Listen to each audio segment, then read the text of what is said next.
Hey, happy day, guns, boomity boomity boom boom. It's a big deal with regards to politicians. It's a hot button, right? They're always pushing that button, telling people guns are bad. Let's take all the guns away from all the people who didn't do a crime. The people who didn't do bad things, we know where they are. Because they registered, they pass background checks, and we're out to get them because it'll make us look good in the eyes of the leftists. What they don't say is that, hey, we don't have any facts to get in our way. There's no evidence. Good people do not do bad things. If you don't like a gun, don't buy one. Kind of simple stuff. Over 2 million self-defenses are done each and every year. Those are only the ones that are actually reported. People that use a gun to stop a bad thing from happening, right?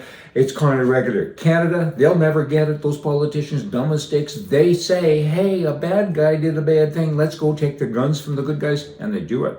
They actually get away with it. So many countries do. Not just Canada, New Zealand, Australia, England. They've all kind of done it. America, though, has a constitution that says, whoa, you can't do that. But way back when, back in the 50s and the 60s, it was kind of against the law to defend your life in America too, but they had an organization, a very strong organization. It's 150 years old this year, the NRA, the National Rifle Association.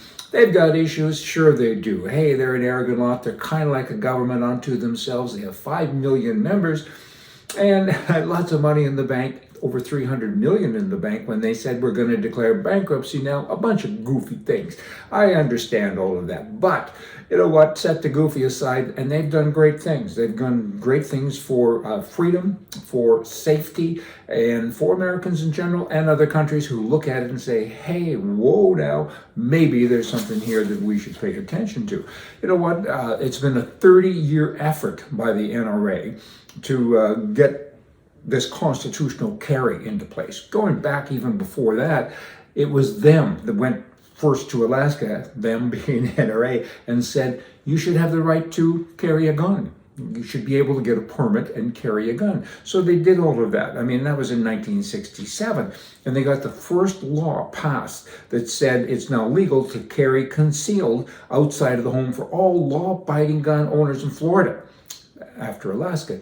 Keep in mind that it's already kind of normal for bad guys to carry being the term to have a concealed gun, right? Bad guys already do that. And the argument has always been whether or not the good guys can do that. Boom and boom, do I get to shoot back, right? And so many people say, you can't do We'll kind of getting ahead of myself here. But now this 30-year effort has paid off. The 25th state in the nation has now passed constitutional carry. And what that is, it's the wordage means, hey guys, the Constitution already says that I can have a gun. So who are you now to pass another law and charge me more money to say and take another test when I've already done it? I bought a gun, I'm proper, you took the little brain test on me, the background check, and everything is cool.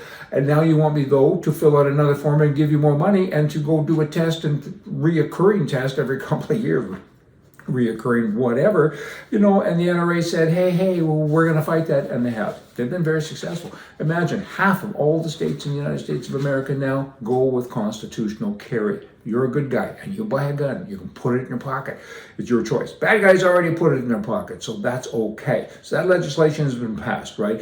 You have a fundamental right to carry a firearm for self-defense, and that's enriched in the Constitution in America, as opposed to government privilege that citizens must ask permission to exercise. And that's what's going on still now in 25 states. And then, of course, again, you run into the Canadian thing, and it's bad. At least in America, there's a constitution. But again, that hot button, when you push it, politicians say, let's get guns away.